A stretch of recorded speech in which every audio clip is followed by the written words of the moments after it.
Voilà, mes amis, le cours à la mémoire de monsieur et de madame Caïn, comme d'habitude. Et aujourd'hui, on va faire un texte dans le Zohar sur Parshat Mishpatim, qui parle justement de l'esclavage. Mais un texte absolument fabuleux. Comme vous le savez, le Zohar ne se contente pas de prendre les choses selon le verset lui-même. Il va expliquer des choses absolument incroyables. Je vais le lire directement avec les commentaires en hébreu. Et Be'ezrat Hashem, je pense que ce cours va vous plaire. Sur le matok. Comment? Sur le Matok Midvash, absolument. Alors, la page, c'est la page 459. 459. La page 459. Alors, on va y aller. Patar Aou Saba Ve'amar. Il y a un sage qui a commencé à commenter ce fameux verset qui dit que on parle d'un juif qui sera esclave pendant 6 ans et la 7e année, il sortira. Après, on verra que s'il ne veut pas sortir, eh ben, il ne sort pas. Alors, le verset dit « Kitikne eved ivri » quand tu achèteras un éved, ivri, juif, Shesh shanim ya'avod, 6 ans il travaillera chez toi, ou bashvi'it yetse chinam, il sortira gratuitement. Alors, kra da uchar al kolma deitmar, pasuk ze mochiyar al kolma shelamadnu beinyan shoresh haneshamot. Ce verset, le Zohar bien sûr ne se contente pas uniquement d'expliquer le verset selon le pshat, selon le sens littéral. Le verset rend d'une manière beaucoup plus profonde. Et il dit, dans ce monde, il y a différents types d'âmes. Bo veroe, viens et vois. Ki kol zachar omed ou mushrash bepartsouf beolam hazachar sheuza mipne shenishmato neetzelet misham. Il explique. Il y a parmi les zachar, zachar ça veut dire parmi les hommes, des âmes qui sont connectées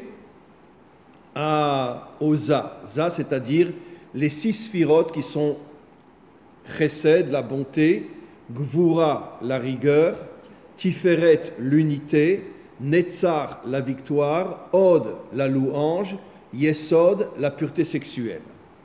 Et donc, il y a des âmes qui sont connectées à ces 6 qualités-là. Ça veut dire que ce sont des hommes qui font beaucoup de chesed dans leur vie, mais des hommes qui ont aussi une force inimaginable, comme on va le voir, qui refusent de rentrer dans le système, on pourrait dire politique, etc.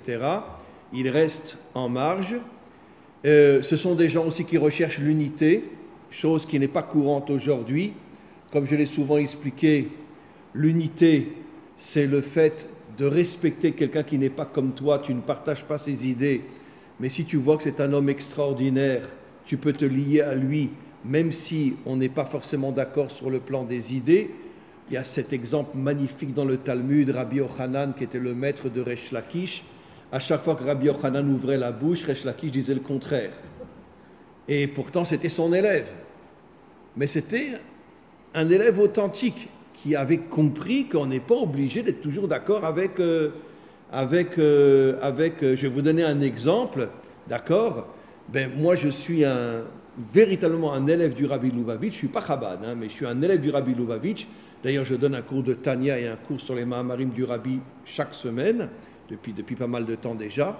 Il y a une chose sur laquelle je n'ai jamais accepté ce que le Rabbi a dit. Le Rabbi était contre Yom Ha'atzmaut. Il était contre. Eh bien, je n'ai pas accepté. Je n'ai pas accepté. Voilà. Parce qu'il était passionniste. Donc il était contre Yom Ha'atzmaut, et bon, moi je fête Yom Ha'atzmaut, j'ai pas de problème. Et attention, c'est un homme, je me plie devant lui. Vos courses, quand vous étiez vraiment Chabad. Oui, il y a une époque j'étais Chabad, oui, mais après quand il y a eu tous les méchéristes, j'ai quitté. Mais pour la petite histoire, j'ai travaillé avec Rav Pesner. Ah, vous avez travaillé avec le Rav Pesner? Moi je l'ai connu à Paris, le Rav Pesner. Oui, il a perdu le 2e fils. Oui, je sais. Vraiment, j'étais pendant 7 ans. Ah, magnifique. Et quand il y avait Yom Ha'atzmaut, Vous ne voulez rien faire. Oui, je sais, non, mais les Alors, Chabad ne tous font les pas Yom secrétaires, Ha'atzmaut. comme enfin les gens qui le côtoyaient, on est allé lui dire, pas question, vous pouvez le faire. Alors il a fait un tékès et il a expliqué aux élèves. Oui, qu'il ne fallait pas faire Yom Ha'atzmaut parce que... Finalement, il ne voulait pas. Oui, parce que les Chabad ne sont pas... Les Chabad ne sont pas sionistes. Et qu'il fasse un discours ce jour-là devant tous les élèves. Oui, j'ai compris. Mais moi, personnellement, je vous dis encore, j'ai un respect à pleurer pour le Rabbi de Lubavitch, mais d'un autre côté, je ne suis pas d'accord avec lui quand il dit qu'on ne fait pas Yom Ha'atzmaut. Je ne suis pas d'accord avec lui. Et bon, voilà, on continue. Donc, Vechol Nukva, maintenant les femmes, très intéressant. Vechol Nukva omedet ou mushreshet bepartsouf beolam hanukva shei amalchut. L'homme représente les 6 sphirotes du haut et la femme représente la dernière sphira, le dernier et, qui est la malchut. Ça veut dire qui va dévoiler la malchut de Dieu dans le monde? C'est les femmes. C'est elles qui vont dévoiler la malchut de Dieu dans le monde. N'oublions pas, Bayom Haouye Hashem les meler al kol haaretz. Dieu sera roi sur toute la terre. Ça viendra par le mérite de qui? Par le mérite des femmes, comme disent nos maîtres depuis 2000 ans dans le Talmud, que la délivrance finale viendra par le mérite de votre femme. Très bien. D'accord? Ben, il faut l'accepter, hein? Il n'y a pas le choix. Très bien. Et donc, la délivrance viendra par le mérite des femmes, c'est ce que disent nos maîtres dans le Talmud depuis des millénaires. Et donc la femme, c'est la malchut.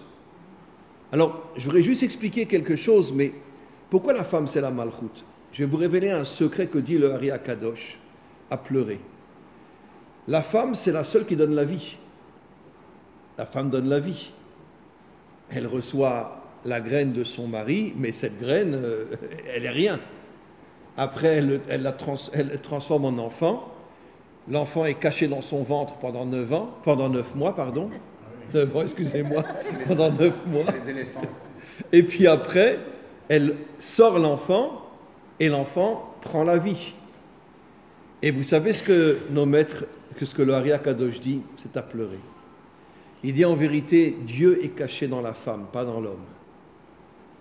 Et qu'est-ce que c'est la malchut que la femme va créer?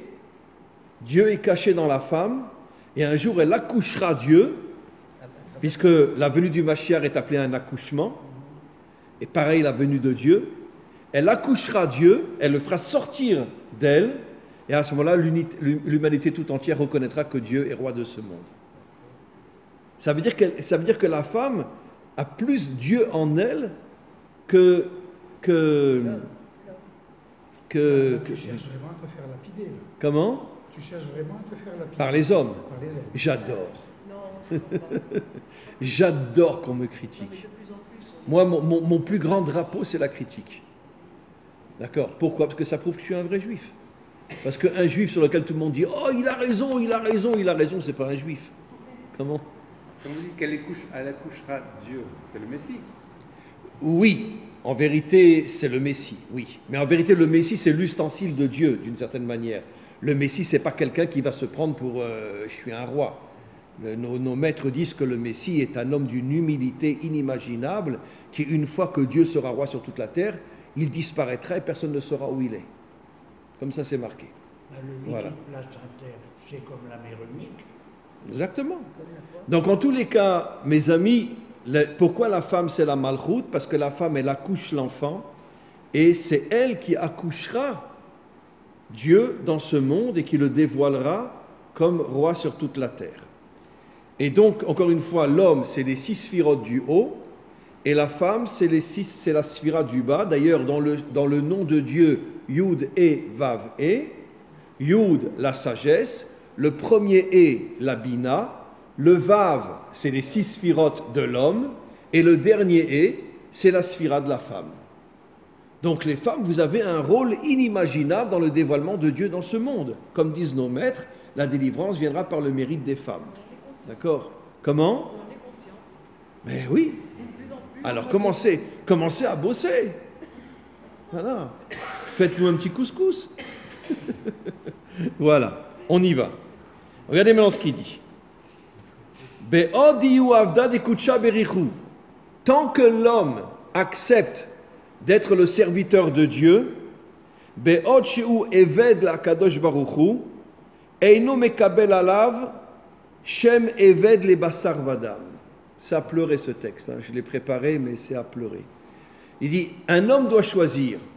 Tu veux être le serviteur des hommes ou tu veux être le serviteur de Dieu? Et le Zohar dit, tant qu'un homme est le serviteur de Dieu, je parle d'un homme authentique, bien sûr, hein, à ce moment-là, aucun homme ne peut lui monter sur la tête. Il refuse, il est anti-système. Comme Abraham, nos maîtres nous disent que le monde entier était d'un côté de la rive et lui, il allait à contre-courant. D'ailleurs, je l'ai souvent expliqué, vous savez que c'est pour ça que c'est très important le Shabbat de manger du saumon. Pourquoi? Parce que c'est le seul poisson qui remonte le courant. Donc c'est très important de manger du saumon le Shabbat. Pourquoi? Parce que ça prouve qu'on accepte d'être connecté à Dieu et d'aller à contre-courant. D'accord? Donc il faut manger du saumon. Il va jusqu'à Voilà. mourir. Comment? Il va même jusqu'à mourir. Oui, parce que c'est très dur d'aller à contre-courant, mais des fois il y a effectivement des saumons qui meurent, parce que s'il y a beaucoup de vagues, etc. Mais d'un autre côté, ça prouve que le saumon, d'une certaine manière... L'eau douce dans laquelle il va mourir, c'est pourtant une douceur. Et cette douceur, il la refuse parce que ça va contre. Oui, mais bon. Alors maintenant, regardez ce qu'il dit. Umit dabek beshishak tzivot shel za. L'homme authentique se connecte aux 6 sphirotes du haut. Anikraim kadmoniyot be'erech olam hayetzira sheklalut u bechinat vak. Bon, très globalement, l'homme authentique qui se connecte véritablement à Dieu refuse de baisser la tête devant l'homme, d'accord? La politique, les ci, les ça, etc. Et même d'une certaine manière, je veux dire, ce qu'on voit aujourd'hui. Ce qu'on voit aujourd'hui, que ce soit dans le monde juif ou dans le monde chrétien ou dans le monde musulman, chacun baisse la tête devant l'imam ou devant le prêtre ou devant le rabbin. Et c'est faux complètement. Pourquoi tu baisses la tête devant lui? C'est un homme comme toi. Tu as le droit de ne pas être d'accord avec lui. D'accord? Attention, je n'ai pas dit qu'il faut lui rentrer dedans et dire dès que tu ouvres la bouche, je te rentre dedans. Non, chas v'shalom, j'ai jamais dit ça. Mais d'un autre côté, tu peux, dans certains domaines, ne pas être d'accord avec lui. Voilà. Et ça prouve que tu es un homme authentique. Depuis quand tu vas croire tout ce que dit un homme? Non, on croit tout ce que dit Dieu, mais on ne croit pas tout ce que dit un homme. Et donc automatiquement, c'est ce que dit le texte ici, après maintenant on va rentrer dans l'esclavage.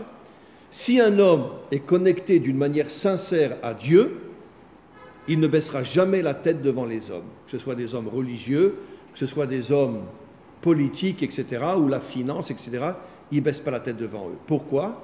Parce que la connexion à Dieu t'élève, dit le Zohar, au-dessus des hommes. Maintenant on continue. Alors, vous allez voir quelque chose d'absolument incroyable.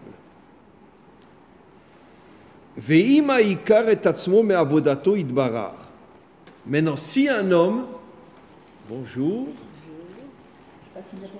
comment? Mais quand on vous voit, on a envie d'applaudir. Vous savez pourquoi? Parce qu'elle a été sauvée du Veldiv. Vous vous rendez compte? Cette femme extraordinaire qui a été sauvée du Veldiv, Et qui arrive en retard. elle est arrivée à sortir du Veldiv. Elle n'arrive pas à arriver à l'heure. Comment? Fais remarquer, Maïra. Tu te fais remarquer. Je n'ai pas fait exprès. Alors maintenant, regardez. Ve'im akar et tatzmo. Si un homme se déconnecte, mais avodato idbarar du service divin, il ne veut plus servir Dieu. D'accord? Malheureusement, la majorité des hommes aujourd'hui. Aliede shomocher et tatzmo le'eved. Et il décide de devenir un esclave. Mais le Zohar dit, c'est pas un esclave dans le sens qu'il est l'esclave d'un homme unique. Le Zohar parle de choses beaucoup plus profondes. Ouché avar, et il tombe. Il se déconnecte et il tombe. Ça veut dire qu'en vérité, dans ce monde, on a 2 choix. Ou tu es sincèrement connecté à Dieu et tu es au-dessus des hommes, ça ne veut pas dire que tu ne les écoutes pas. Et si tu travailles dans une société, etc., tu écoutes ton patron. Mais tu n'es pas soumis à lui. Tu n'es pas soumis à la politique, tu n'es pas soumis aux religieux, tu n'es pas soumis... Voilà. Ça veut dire que, encore une fois, ne me comprenez pas mal. Évidemment qu'on peut aimer un politicien, on peut aimer un religieux, on peut aimer un rabbin, un prêtre, etc., etc. Mais je ne suis pas forcément toujours d'accord avec toi. D'accord? Je ne suis pas forcément toujours d'accord avec toi. J'ai le droit d'avoir mes propres opinions. C'est un travail de désacralisation de l'humain. Bravo. C'est merveilleux ce qu'il dit. Absolument, vous avez 100% raison. Là, vous dites, là, je retire mes larmes. Vous avez dit quelque chose d'absolument fabuleux. Non, c'est ce qu'il dit, un travail de désacralisation. Arrêtons de croire que l'homme est saint. Non, l'homme n'est pas saint. Attention, encore une fois, tu peux le respecter. Tu peux accepter beaucoup de choses de ce qu'il dit. Mais tu n'es pas obligé de tout accepter. Un homme authentique n'accepte pas tout ce que dit un homme. D'accord? C'est pour ça que moi, je suis la personne la plus critiquée sur Terre. Tout le monde veut me lapider. J'adore. Tout le monde veut me lapider, j'adore. Pourquoi? Parce que je ne suis pas un rabbin. Et donc, comme je ne suis pas un rabbin, tout le monde veut me lapider. Mais ce n'est pas grave. Alors maintenant, regardez. Celui qui se déconnecte de Dieu devient l'esclave du système. On continue. Yaakor oto akadosh baruch hu. Alors quand Dieu voit qu'il ne veut plus s'accrocher à Dieu, alors Dieu termine le travail, il le déconnecte des 6 sphirotes du haut. Venimsar le Adam, il devient l'esclave des hommes. Et à ce moment-là, Valier Dezé, Yeneaker Meshesh Shanim Ailionim, il est déconnecté des 6 sphirotes du haut qui correspondent aux 6 sphirotes, aux 6 années de Avdout, 6 années où il est esclave, mais ce n'est pas fini. Qui ou Yored, et chaque année, il va descendre un peu plus. Ça veut dire qu'il va commencer par le Chesed, après la Gvura, il descend. Hache Beshesh Shanim Neekar Mikol Avak. Ça veut dire qu'après 6 ans, il est complètement déconnecté des 6 sphirotes du haut. C'est plus un homme de bonté, c'est plus un homme de force, comme on le voit aujourd'hui. Je veux dire, partout dans le monde, trouvez-moi un homme Gibor aujourd'hui, un homme de Chesed aujourd'hui. Je ne dis pas qu'il n'y en a pas, bien sûr qu'il y en a, mais c'est la minorité. Des gens qui aident les autres, des gens qui sont forts et qui ne baissent pas la tête devant le système, etc. Trouvez-moi-en aujourd'hui. Et donc, après les 6 ans, dit le Zohar, il s'est complètement déconnecté des 6 sphirotes du haut. Et regardez ce qu'il dit. Yored les gamré, il est complètement tombé des 6 sphirotes du haut. Venimsar be'olam anukva, il tombe dans le monde de la féminité. Shei Malchut, qu'est la Malchut. Et là, bon, il y a des textes dans le Zohar absolument incroyables, et c'est pour ça qu'il est délivré la 7e année. La 7e année, c'est la Malchut, comme on le sait. Mais le Zohar explique des choses absolument incroyables. Je ne peux pas tout lire, parce que c'est dans d'autres endroits. Quand on dit qu'un homme tombe dans le monde de la féminité, ça veut dire quoi, en vérité? Ou c'est un homme propre, et il tombe dans la Malchut. C'est-à-dire que tout son travail, ça sera de dévoiler la royauté de Dieu sur terre, ce qui est le travail des femmes. Ou il tombe dans la féminité, ça veut dire que ça devient un débauché. Et c'est ce que le Zohar dit, que quand tu tombes dans la féminité, ou tu deviens un débauché, ou tu es un homme propre qui travaille pour le dévoilement de Dieu dans ce monde. Maintenant, on sait très bien que la majorité des hommes aujourd'hui, les femmes moins, mais les hommes, la majorité des hommes aujourd'hui, on sait ce qu'ils sont. Et donc, regardez, on continue. Les fichiers où l'oratza la mode beza, comme il ne voulait plus rester connecté aux 6 sphirotes du haut, la reine Yored, il descend dans le monde de la féminité, chez Usod Shanatashvit, qui est la 7e année, où il doit retrouver sa liberté, mais par contre le Zohar dit qu'il ne retrouvera jamais les 6 sphirotes du haut. C'est-à-dire il restera dans le monde de la féminité. Pourquoi? Parce que comme au départ il s'est déconnecté de Dieu, il a décidé de se soumettre aux hommes, alors Dieu ne va pas le rebrancher aux 6 sphirotes du haut. tu resteras maintenant dans la féminité.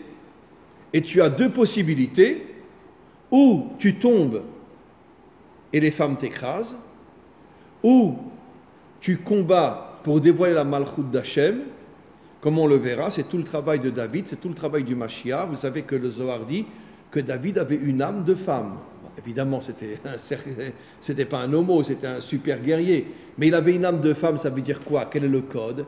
Ça veut dire que toute son âme était là pour dévoiler la malchoute de Dieu dans le monde.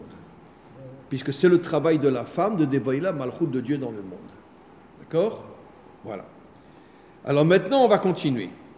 Imlo rotse la amod gam be malchut. Supposons qu'un homme ne veut pas sortir la 7e année. Pourquoi? Parce qu'il dit Shelo ratza latzet lechovshi beshnat hashvi'it. Il ne veut pas sortir la 7e année. Pourquoi? Parce qu'il dit oh, je t'aime mon maître. Oh, j'aime ma femme. J'aime mes enfants. En vérité, ce n'est pas vraiment sa femme. Parce qu'en vérité, si après il décide de sortir, sa femme ne sort pas avec lui. Parce qu'on parle d'une femme esclave. Et donc, elle ne sortira pas avec lui. Mais bon, un homme qui rentre célibataire, le maître a le droit de lui donner une femme.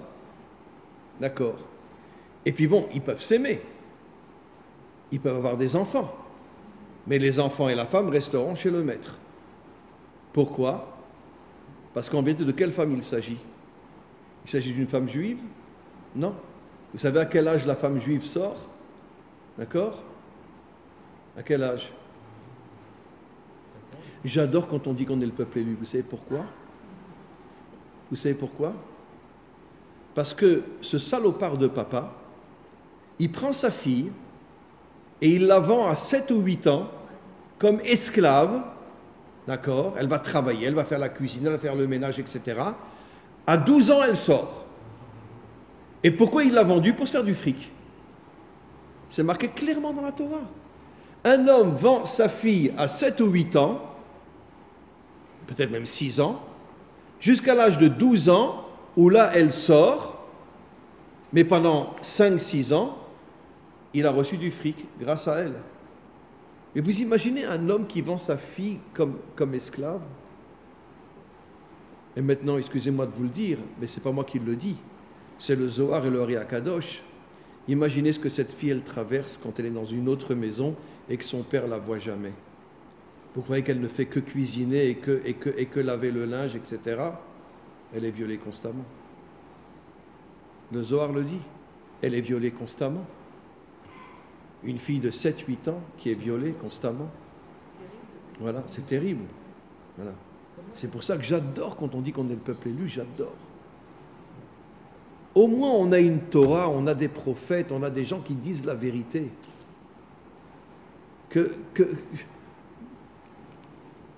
On a des problèmes terribles dans notre peuple. Que dit le Zohar?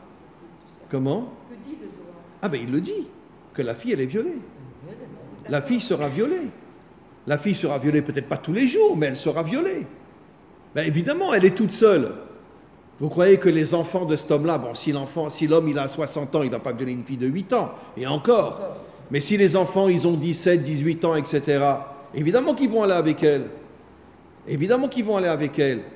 Donc ça veut dire que ça devient vraiment un objet terrible. Elle est considérée comme un objet. On te viole, tu travailles, machin, etc. Et pendant ce temps-là, son père, il fait du fric. Voilà. Maintenant, avec qui, lui, il se marie? Enfin, il ne se marie pas, en vérité. Il vit avec une femme. Une non-juive. Mais la fille, elle est juive? Non. Qui l'a eu? Non, mais non. La judaïté vient de la mère. Non, Et non, je sais, mais...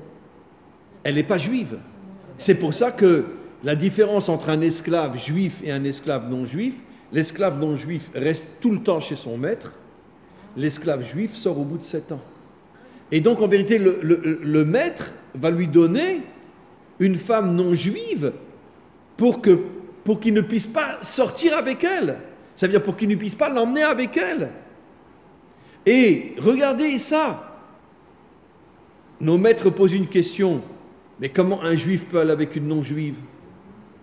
Eh bien, nos maîtres nous disent à partir du moment où c'est un esclave, il a le droit d'aller avec une non-juive. Parce que c'est plus un homme authentique. c'est un esclave, c'est plus un homme authentique, il a le droit d'aller avec une non-juive. Et c'est pour ça qu'il dit, ah non, mais moi j'aime ma femme, je ne veux pas sortir à la 7e année. Regardez ce que continue le Zohar. Yored le mata, quand il va décider de ne pas sortir à la 7e année, il va tomber complètement. Leolamot, dans les mondes achitzoniim, dans les mondes de l'extériorité, ou mitdabek sham le mata, il va rester coincé dans le monde d'en bas.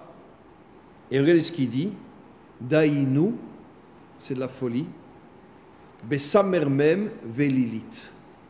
Il va se connecter au Satan et à Lilith, la femme du Satan. Dommage que vous veniez à l'admis. Bon. Et donc, en vérité, il va se connecter au celui qui reste et qui refuse de sortir la 7e année, il va se connecter au Satan et à Lilith.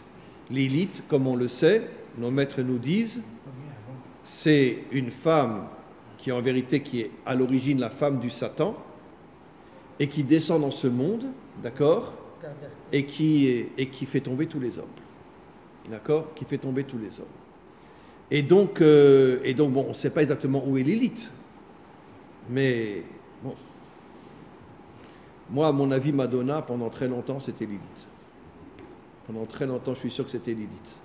Bah, elle a fait que ça toute sa vie. Hein. Elle couchait qu'avec des hommes, les uns après les autres. Hein. Elle ne s'est jamais mariée. Elle a toute sa vie été avec des hommes. Comment? Elle est morte? Non, non, elle n'est pas morte. Mais alors si vous voyez son visage aujourd'hui, elle a fait, comment qu'on appelle ça, du Botox.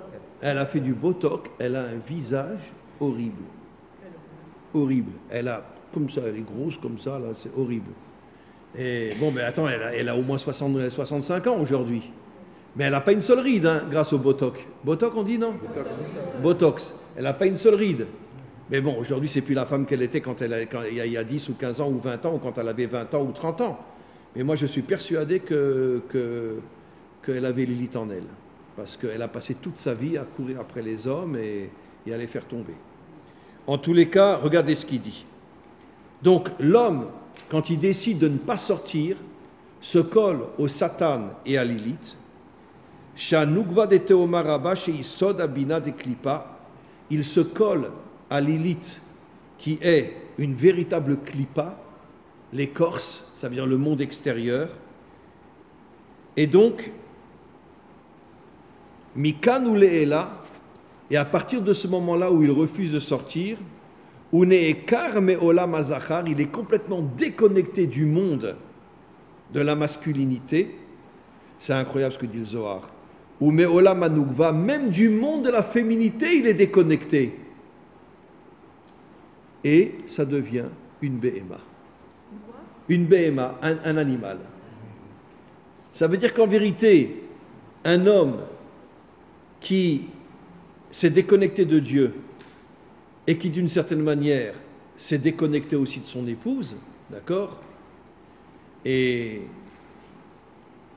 qui fait croire à son épouse qu'il l'aime, mon amour, tu es toute ma vie, mais derrière son dos, on ne sait pas ce qu'il fait, et bien cet homme-là, ça devient un animal. Ce qui est la majorité des humains aujourd'hui. Aujourd'hui, c'est tous des animaux. Et bien voilà ce que le Zohar dit. Il se déconnecte du monde masculin, il se déconnecte du monde féminin, et il devient un animal. Vous savez, je l'ai déjà expliqué, mais excuse-moi de le redire, mais c'est trop extraordinaire, c'est pas de moi, c'est dans le Zohar. Vous savez que chaque jour, Dieu a créé quelque chose, à l'exception des animaux, que Dieu a créé le 5e jour et le 6e jour avant la création de Adam.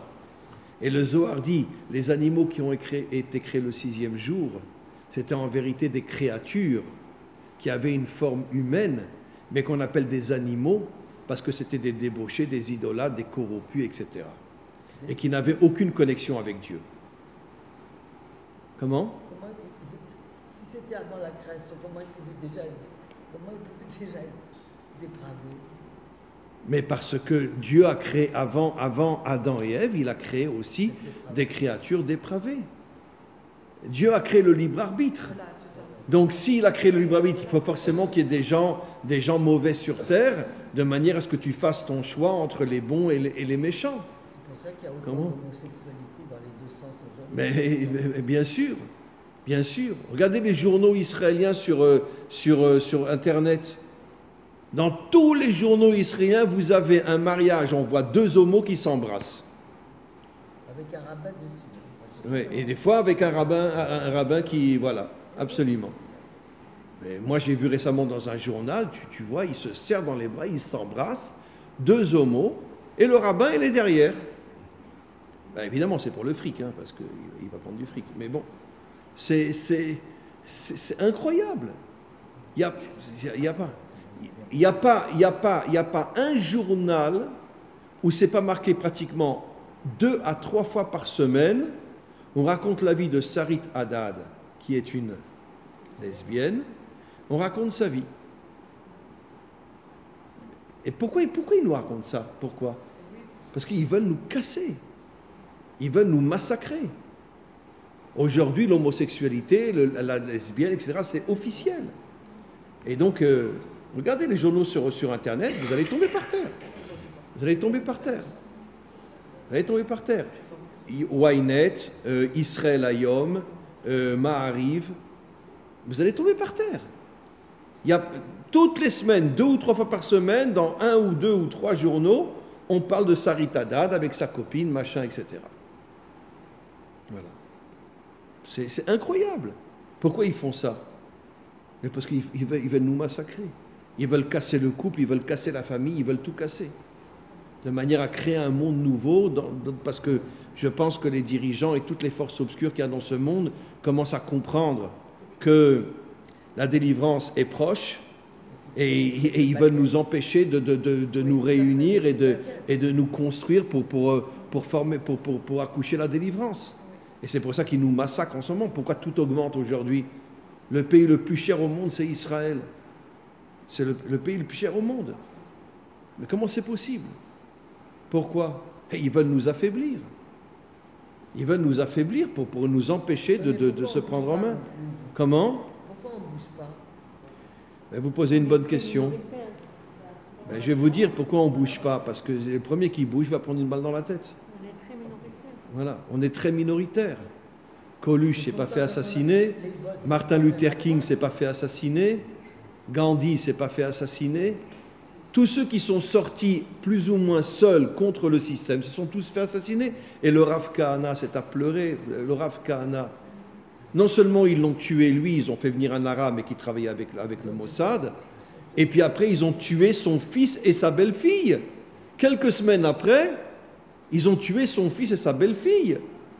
Et les enfants sont restés orphelins, et ils ont été éduqués je ne sais pas par qui, et ils ont tué.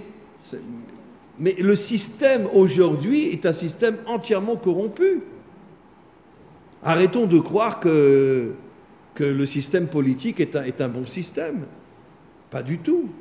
Rav Kahana a été assassiné par un arabe qui travaillait avec le Mossad. On le sait tous aujourd'hui. Et Rabin, qui c'est qu'il a assassiné? Bon, ça je ne veux pas dire parce qu'ils vont me mettre en prison, mais ça commence par un P. Voilà. On le sait tous. Quelqu'un a écrit un livre inimaginable. C'est un Américain qui a écrit un livre inimaginable où il rapporte des preuves formelles. D'accord? Quand Rabin est arrivé à l'hôpital, d'accord? Qu'est-ce qui s'est passé? D'accord? En vérité, il n'a pas été tué sur le champ. Après, ils l'ont mis dans un taxi pour faire croire qu'il l'emmène à l'hôpital. Et en vérité, dans l'hôpital, il y avait 2 personnes qui lui ont tiré dans le dos. Il a reçu 4 balles dans le dos.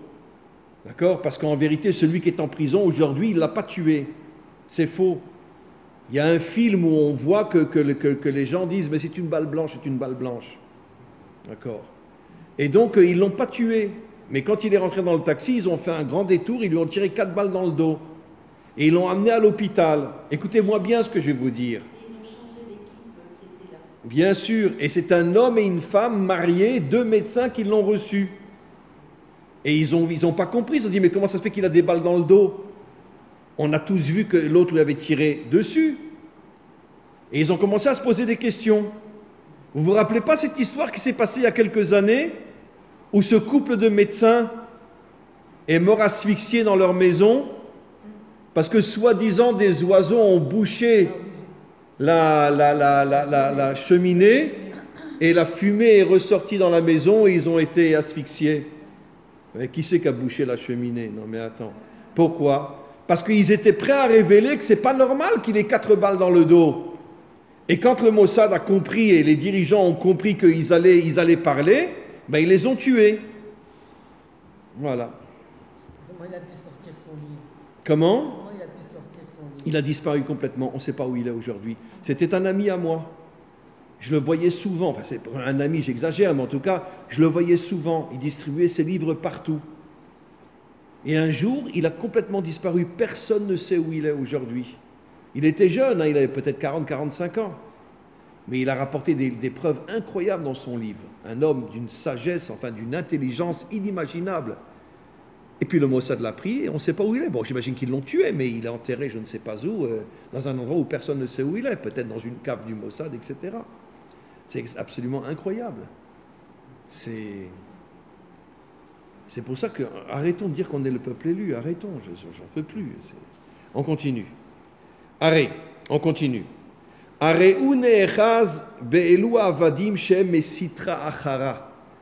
l'homme refuse de sortir la 7e année, il tombe dans le sitra achara, il tombe dans l'impureté totale.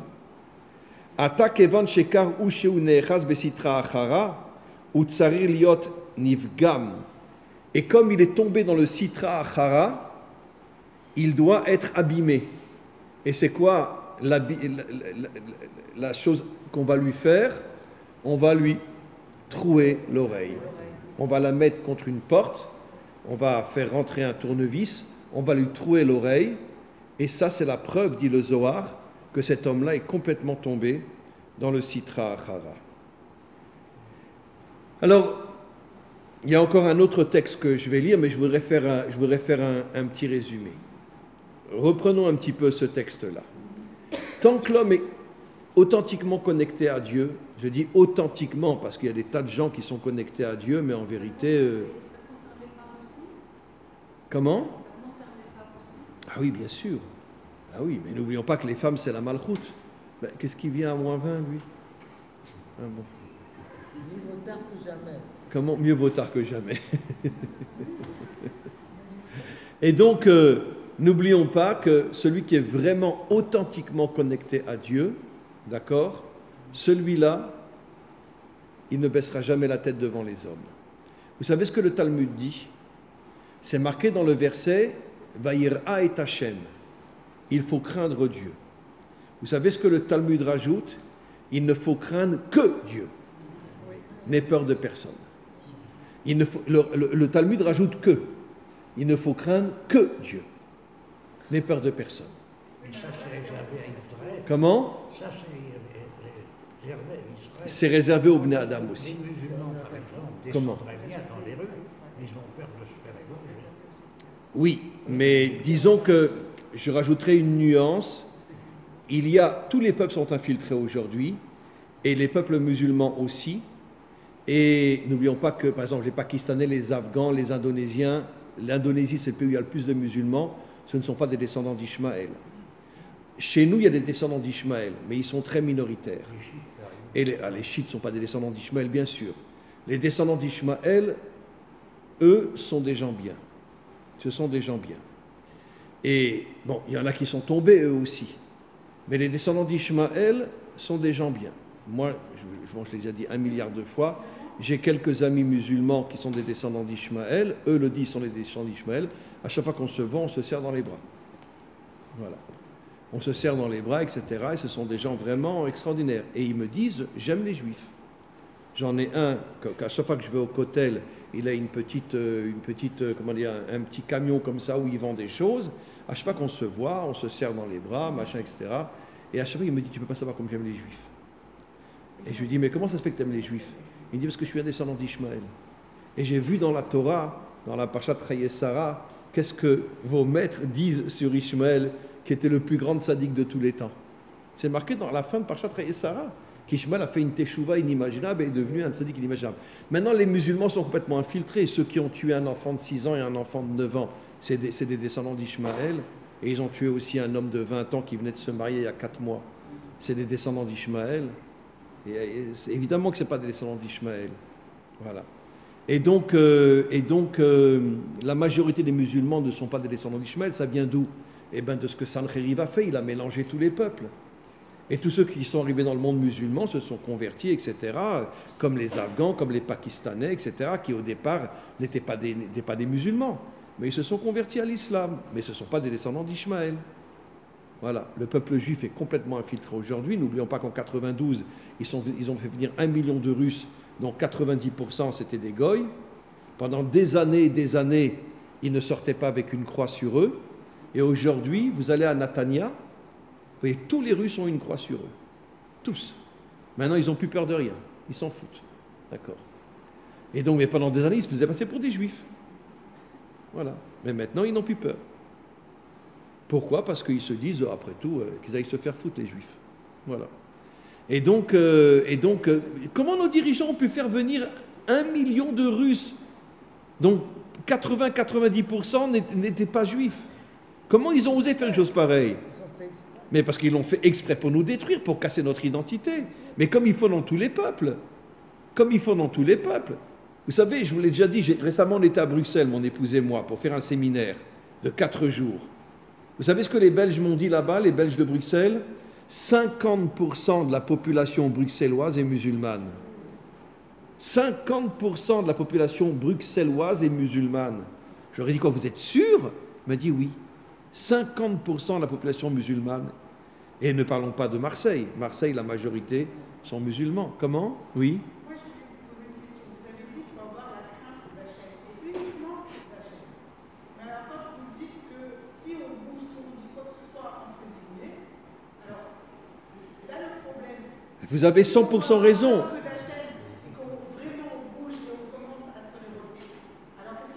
Eh bien, on va prendre une balle dans la tête. C'est pour ça que le seul qui va nous aider à pouvoir se battre contre tout le mal dans ce monde, c'est le Mashiach. Lui, il va monter une armée avec des centaines de milliers de soldats. C'est marqué dans le Talmud, c'est marqué dans Maïmonide, etc. Il va monter une armée dont la majorité seront des non-juifs, Bnei Adam, parce qu'il va d'abord reconstituer les 70 nations adamiques, qui sont beaucoup plus nombreux que nous. Et dans son armée, il y aura énormément de non-juifs, mais très attachés à la Torah. Et c'est comme ça qu'on va partir en guerre contre le monde entier. Mais c'est sûr que, évidemment qu'on sera en danger tous. Et j'imagine qu'il y a beaucoup de soldats qui vont tomber. Mais d'un autre côté, le Zohar et tous nos textes disent que finalement le Mashiach arrivera à chasser Gog de la terre d'Israël, et après il le poursuivra, et il fera tomber tous les méchants de ce monde. Et le monde sera reconstruit après dans l'unité. C'est quoi l'unité? Ben, l'unité, ça ne veut pas dire qu'on va tous être uniformes, on va tous être pareils. Les musulmans resteront musulmans, les chrétiens resteront chrétiens, etc. Mais d'un autre côté, c'est évident que les Asiatiques resteront asiatiques, les Hindous resteront hindous, etc. Mais l'unité viendra du fait que maintenant, il n'y aura plus de gens méchants dans ce monde, il n'y aura plus de gens corrompus dans ce monde, il n'y aura plus de débauchés dans ce monde. Le monde va retrouver sa sainteté, sa pureté. Et donc c'est comme ça que finalement on arrivera à cette unité dans ce monde. Voilà, vous comprenez? Et c'est quelque chose d'extraordinaire. D'extraordinaire. Vous savez que moi je fais souvent des zooms avec des musulmans, mais des gens extraordinaires. Enfin, je ne les mets pas sur mon site, c'est Eliaou Bokhara qui les met sur son site à lui. Mais on fait souvent des zooms avec des musulmans qui sont des gens... Alors c'est sûr, ils ne sont pas d'accord avec nous. Par exemple, il y en a un qui nous a dit une fois un jour, ouais, mais vous êtes revenu sur votre terre grâce à Rothschild et son argent. Grâce à Rothschild et son argent. Bon, très bien, mais je ne lui ai pas rentré dedans. Je lui ai dit, bon, très bien, tu dis ce que tu dis, moi je ne suis pas d'accord avec toi. Mais d'un autre côté, je sais que tu es un homme bien, alors je ne vais pas t'engueuler.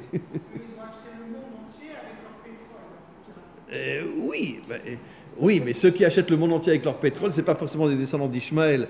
Lui, je suis sûr que c'est un descendant d'Ishmaël. Il a le droit de ne pas être d'accord avec moi. Comprenez, madame, L'unité, c'est pas on est tous d'accord. L'unité, c'est on n'est pas d'accord, mais on se respecte. Parce que, encore une fois, comme je dis souvent, on regarde l'homme. Si l'homme est un homme bien, si l'homme est un homme extraordinaire, alors tu n'es pas d'accord avec ses idées, et alors, ça change quoi? L'unité, ce n'est pas l'uniformité. L'unité, c'est le respect des différences. Vous comprenez? Et donc, regarde l'homme. Si tu vois que c'est un homme corrompu, bien sûr, tu ne t'attaches pas à lui. Mais si tu vois que c'est un homme bien, alors très bien, lui, il est chrétien, toi, tu es juif. Lui, il est musulman, toi, tu es juif. C'est sûr qu'on n'est pas d'accord sur le plan religieux ou sur le plan idéologique. Mais regarde la personne. Si c'est un homme bien, tu peux t'attacher à lui. Le monde a été créé pour l'unité, le monde n'a pas été créé pour l'uniformité. Vous comprenez? On continue. Alors maintenant, j'explique encore une fois. Donc, tout le travail de l'homme, c'est de se connecter aux 6 qualités d'en haut et de se connecter à Dieu d'une manière authentique. Malheureusement, la grande majorité des hommes ne veulent pas être connectés à Dieu. Et je vais donner des exemples d'hommes authentiques qui étaient connectés à Dieu. D'accord? Aujourd'hui, il n'y en a pas. Personne n'a une pierre, là? Ça va. Aujourd'hui, il n'y a pas d'hommes qui sont sincèrement connectés à Dieu. Parce que du côté religieux, juif, comme du côté laïque, bon, il y a des exceptions, bien sûr. Quand je parle de la majorité. Je ne parle pas des quelques exceptions qu'il y a dans ce monde qui sont des gens extraordinaires. Mais bon, je veux dire, aujourd'hui, tout le monde rabbinique et tout le monde laïque, aujourd'hui, c'est... J'ai déjà dit 1000 fois, quand Bibi il a nommé Ohana chef de la Knesset, il y avait des tas d'orthodoxes qui étaient à la Knesset. Et lui, dans son premier discours, il a dit « J'ai un copain à la maison !» D'accord? Vous croyez que les religieux se sont levés, on dit « Va te faire foutre » et on sort de la Knesset? Non, ils sont tous restés à la Knesset. Et le fric et le pouvoir. Hein. Voilà. Alors, c'est pour ça que je m'excuse de le dire. Dans la majorité, il n'y a plus d'hommes authentiques aujourd'hui. Il n'y a plus d'hommes authentiques. Il y a une minorité qui sont des gens exceptionnels. Mais des hommes authentiques aujourd'hui, que ce soit chez les laïcs ou chez les religieux, c'est fini. Il n'y a plus. Maintenant, on continue. Si un homme décide de se déconnecter de Dieu et de se soumettre au système, à ce moment-là, dans la première partie de sa vie, 6 ans esclave, 7 ans, la 7e année, il sort. Par contre, nos maîtres nous disent que la 7e année, il ne remontera plus jamais connecté en haut, il restera dans le monde de la féminité, et soit il va tomber dans la débauche, soit ça deviendra un guerrier qui fait tout pour amener la royauté de Dieu dans ce monde. Bien que nos maîtres nous disent que c'est les femmes qui ont cette priorité d'amener la royauté dans ce monde, mais bon, d'accord. Vous savez que, excusez-moi madame, mais vous savez qu'en Iran, qui sont les plus grands combattants en Iran? C'est les femmes. Il y a beaucoup plus dans les manifestations en Iran, il y a beaucoup plus de femmes que d'hommes. Et vous savez ce qu'ils font aux femmes? Vous savez ce qui se passe en Iran quand une femme sort sans avoir la tête couverte? D'accord? Eh bien, les policiers lui sautent dessus, ils la mettent en prison, elle est violée une centaine de fois, et après ils lui coupent la tête. Voilà. Voilà ce qui se passe en Iran, quand une femme sort sans la tête couverte. Voilà, exactement. Il y a un exemple bien connu de la peau. Comment? Il y a un exemple bien connu de la peau. Elle était presque couverte normalement, il manquait un détail. Mais oui, même s'il manque un petit détail et qu'on voit ses cheveux, ils la mettent en prison, ils la violent, et après, ils lui coupent la tête. Voilà ce qui se passe avec les femmes iraniennes. Et dans toutes les manifestations aujourd'hui en Iran, la majorité sont des femmes, ce n'est pas des hommes. Comment c'est possible?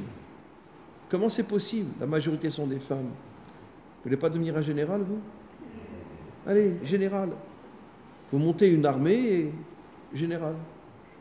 Ben oui, mais qu'est-ce que je vous dise? Nos maîtres le disent, la délivrance finale viendra par le mérite des femmes. Allez, essayez-vous d'être un général. Voilà. Comment? Ben vous prendrez une balle dans la tête et c'est pas grave.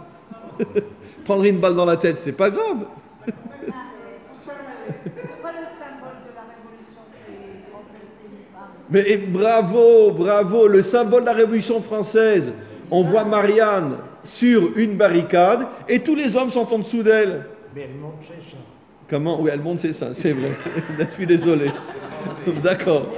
Mais d'un autre côté, on voit Marianne, c'est vrai, avec son haut dénudé, mais c'est elle qui est en haut de la barricade.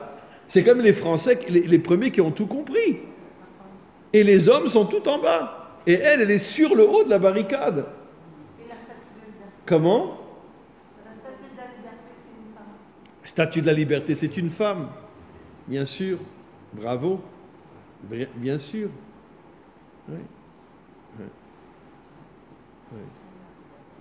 Ouais, c'est vrai qu'il y a des choses absolument extraordinaires. Alors maintenant, on continue. L'homme reste 7 ans et s'il sort, il tombe au niveau de la malchoute ou la débauche ou le dévoilement de la malchoute de Dieu. Maintenant, si l'homme ne veut pas sortir au bout de 7 ans, il a le droit, mais à ce moment-là, il tombe complètement dans l'impureté, d'accord? Pourquoi? Parce que nos maîtres expliquent, et ça je ne l'ai pas dit tout à l'heure, pendant 6 ans qu'il était avec une non-juive, en tant qu'esclave, il avait le droit.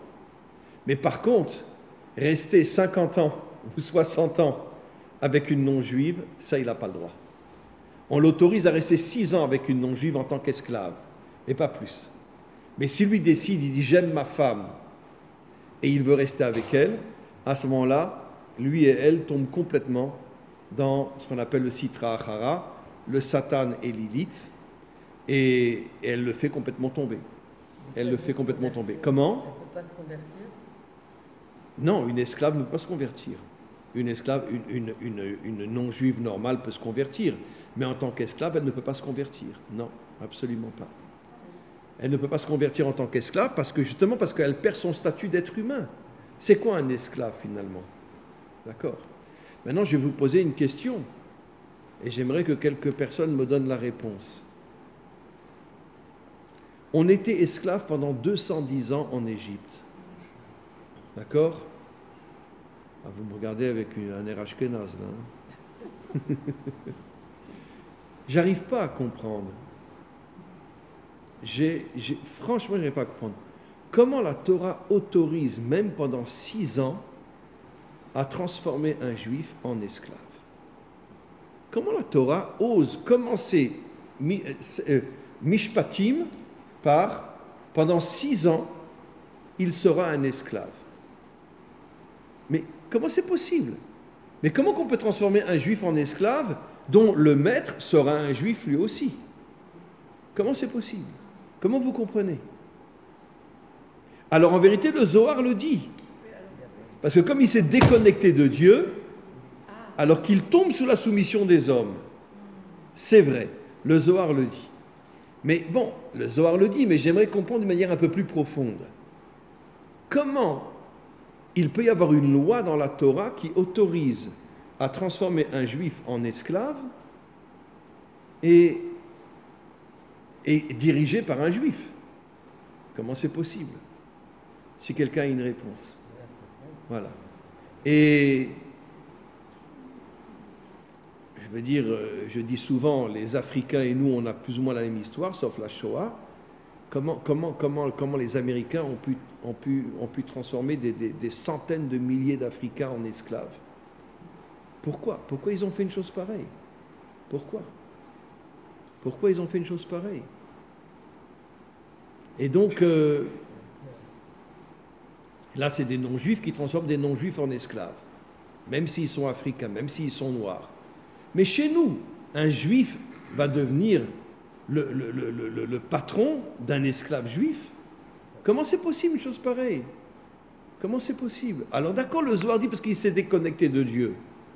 Alors ça, on va prendre tous les laïcs, on va les transformer en esclaves, bien que d'une certaine manière, tous les laïcs sont esclaves, dans la mesure où ils sont tous soumis au système. Je ne comprends pas du tout oui. ça également, parce que lorsqu'on a un esclave juif ou juif, on doit lui donner des tâches de responsabilité. On ne doit pas le vexer. Alors, je vais vous raconter une histoire qui est dans la Haftara de cette paracha. Regardez la Haftara. Les Juifs avaient des tas d'esclaves juifs qu'ils ne gardaient pas uniquement 6 ans, qu'ils gardaient longtemps. Un jour, Dieu s'est dévoilé à un prophète, je ne sais plus quel prophète c'est, je pense que c'est Jérémie, et il lui a dit, va dire à tous ces gens-là de lâcher leurs esclaves. On n'a pas le droit de garder un esclave plus de 6 ans. Bien que je ne comprends pas pourquoi aussi 6 ans, hein. Très bien. Et donc, le prophète a été parlé à des milliers de personnes, il leur a dit, mais lâchez vos esclaves. Ils ont tous accepté. Et derrière le dos de Jérémie, quelques jours après, ils les ont tous ramenés. Dieu s'est mis en colère et il a dit, eh bien c'est votre fin, Nabuchodonosor va vous attaquer et vous allez tous partir en exil. Ça veut dire que, d'après ce prophète-là, la cause pour laquelle Nabuchodonosor nous a attaqués et nous a envoyés, je parle de la tribu de Yehuda, en exil, c'est parce que nous n'avons pas voulu libérer nos esclaves. Mais d'un autre côté, je ne comprends pas, même 6 ans en esclave, comment on peut garder 6 ans un esclave? Comment? Oui, mais c'est dans la Torah. Comment la Torah ose dire une chose pareille? Comment on peut transformer un juif en esclave? Un juif transforme un juif en esclave? Mais comment c'est possible? Parce que c'est dans la nature primaire humaine. Je pense qu'il était de vouloir être... Non, mais il était comment? Avadim, c'est pas forcément esclave, c'est serviteur, servant. Eliezer de Damas, c'était le serviteur d'Abraham. C'était un ami. Oui, mais vous pensez sincèrement que tous les maîtres qui avaient des esclaves les considéraient uniquement comme des serviteurs et les considéraient bien? Je ne pense pas. Je ne pense pas. Il y a des esclaves qui voulaient rester auprès de leur maître et ils continuaient à le servir. Oui, c'est vrai, c'est ce qu'on a vu. Mais moi, ma question, c'est l'idée elle-même qu'on puisse être esclave d'un juif. Comment c'est possible? Ou qu'un non-juif soit esclave d'un non-juif. Comment c'est possible? Parce que c'est facile. Pourquoi? Parce que de ne pas avoir de responsabilité. Pas de responsabilité. C'est l'homme, d'une façon générale. Bravo. Bien sûr. Donner le choix de millions dans l'humanité. Regardez dans les pays, les dictatures et tout ça. Pourquoi les gens font? Parce que c'est tellement plus facile d'être pris en charge. Voilà, tout à fait.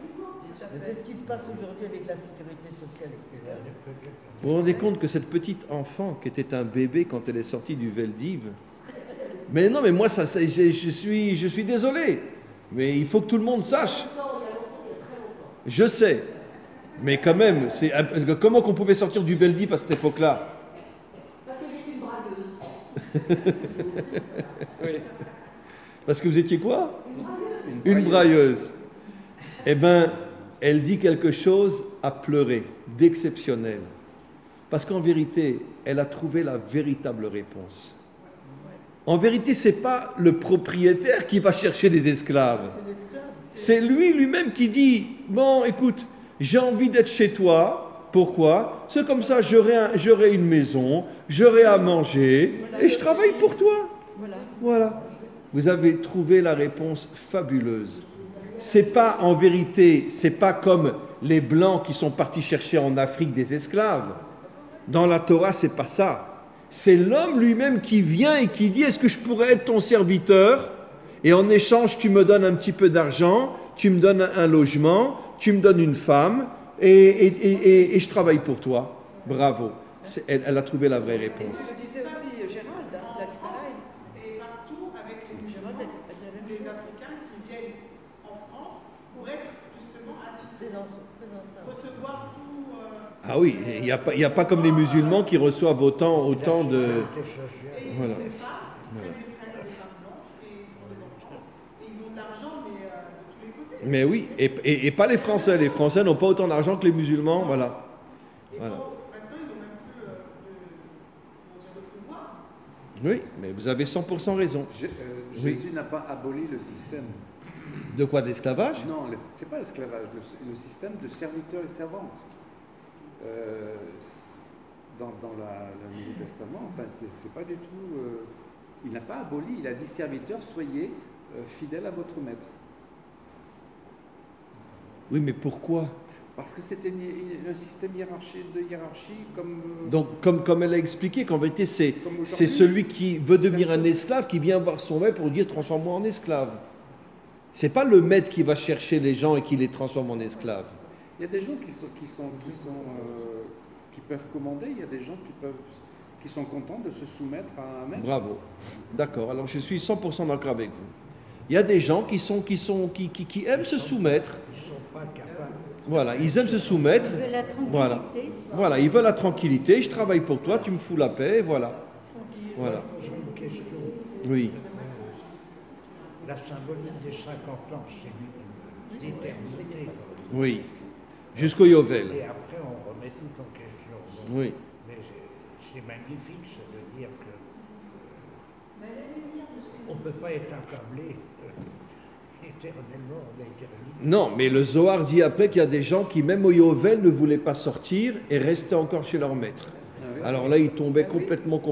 Ça veut dire ils voulaient rester toute leur vie chez leur maître, comme vous l'avez dit et comme vous l'avez dit, parce qu'ils veulent la tranquillité. Parce que je veux une maison, je veux à manger, et je travaille pour toi. Voilà. Ils ne sont pas responsables.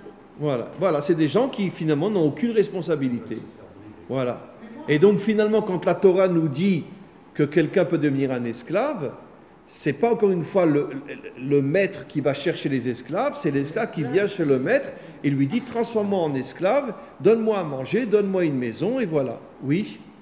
Le plus grand exemple qu'on peut avoir, c'est Yaakov avec Laban, qui a été l'esclave de Laban pendant 21 ans.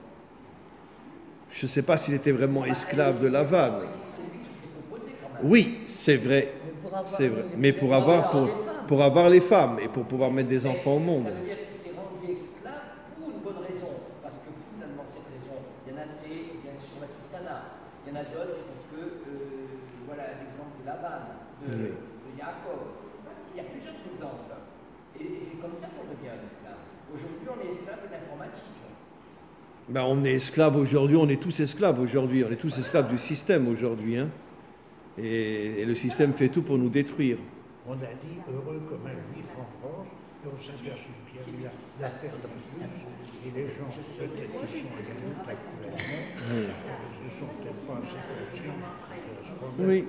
Bon, voilà mes amis. Alors, donc, comment ? Moi, il a dit comme ça que Jésus, il n'a pas aboli, Il n'a pas renversé le système. le fait d'avoir des servantes, etc. Et quand on sait que finalement Jésus, moi j'ai vu une émission religieuse de toutes les religions à la télévision, et bien en fait, il copie exactement toute notre religion. Ça veut dire que même Moshe Rabbeinu qui a ouvert la mer en deux, eh bien, grâce à Dieu, eh bien lui il a dit que Jésus il a marché sur l'eau, c'est exactement pareil, comme tout le reste. Et finalement, il a créé un nouvel esclavage, c'est l'esclavage de la religion. Oui, mais je vous signale que la Torah a été écrite par Moshe.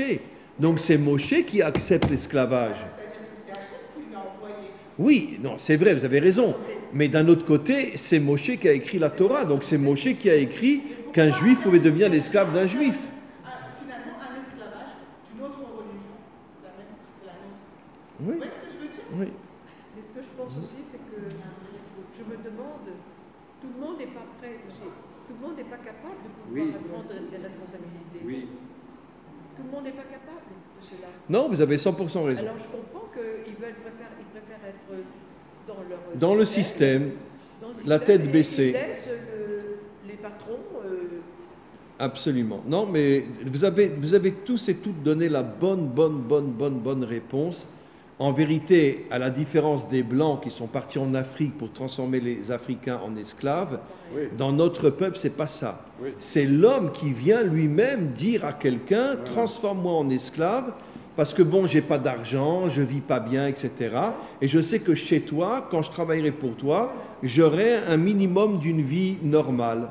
Voilà. Et donc, maintenant, traduit dans un langage plus moderne, ça veut dire en vérité que la grande majorité des hommes se plient devant le système pour pouvoir avoir une vie tranquille. Voilà, exactement. Ça me fait penser à vous voulez poser une question Raïm. Juste un instant. Les 90% de non-juifs russes, ukrainiens, Oui. sont rentrés. Alors moi, on m'a raconté par quelqu'un qui a vécu ce moment-là de... Je ne veux pas dire le nom parce que... Alors, le problème de tout ça, c'est que les juifs ne veulent pas venir, ou juste ils viennent et ils repartent. 1 million d'Israéliens ont quitté la terre d'Israël. 1 million d'Israéliens. Comment? Ils font tout pour, ils enlèvent dans ce travail, ils ne donnent pas d'argent, ils enlèvent le système normal, social. Alors comment voulez-vous que... Alors, je vais vous dire, la vérité c'est que le système politique et économique en Israël fait tout pour nous détruire. Et la majorité de ceux qui ont quitté Israël, ce sont des jeunes qui n'ont pas les moyens même de louer un appartement, de s'acheter un appartement, de travailler, etc. Sur 1 million d'Israéliens qui ont quitté Israël, même ceux qui sont partis à Berlin, d'accord, regardez ce que j'ai dit, vous verrez que c'est vrai. La majorité, c'est après l'armée, des jeunes de 23, 24, 25 ans, etc. Et bon, je m'excuse de vous le dire, je ne rentrerai pas dans les détails, mais j'ai quelqu'un de ma famille qui est parti en Amérique très très très jeune, parce qu'elle a compris qu'ici, elle ne pourrait pas vivre. Elle est partie en Amérique, elle a un très bon travail aujourd'hui, elle vit à New York, et elle n'a aucune intention de revenir en Israël. Mais quelque part, on a l'impression qu'ils ont voulu réunir tous les Juifs dans un seul pays, uniquement pour s'en servir comme otage politique par rapport aux musulmans. D'ailleurs, c'est eux qui les ont fait venir, hein, les Palestiniens. Le problème n'existait pas avant. Ils ont tout créé d'une seule pièce, en vérité. Bravo. Et maintenant, ils font en sorte que nous, on revienne dans les 70 nations, parce qu'ils se sentent peut-être orphelins, je ne sais pas. Mais, et comme a dit notre ami tout à l'heure, les manifestations d'extrême gauche aujourd'hui, elles sont avec des drapeaux palestiniens. C'est à pleurer. L'extrême gauche israélienne défile aujourd'hui avec des drapeaux palestiniens, alors qu'on vient de tuer 2 enfants, un de 6 ans et un de 8 ans. Comment? Non, des drapeaux palestiniens, je les ai vus. Il y a des drapeaux palestiniens. Non, il y a beaucoup de drapeaux israéliens, mais il y a des drapeaux palestiniens aussi. Il y a des drapeaux palestiniens, alors qu'il y a 2 jours, on vient de tuer un enfant de 6 ans, un enfant de 8 ans. Comment ils osent sortir avec des drapeaux palestiniens? Et on a menacé de mort, d'assassinat le chef de l'État. Bien sûr. Oui, c'est le Erev Rav. Ah bah sans l'extrême gauche, c'est sûr que c'est le Erev Rav. Bon, mes amis, on se retrouve lundi prochain, Be'ezrat Hashem, et bon, je pense que c'était un bon cours aujourd'hui, non? Beaucoup de discussions. Voilà. Mais c'est bien quand il y a des discussions entre nous. Moi, j'aime bien. C'est bien. Voilà.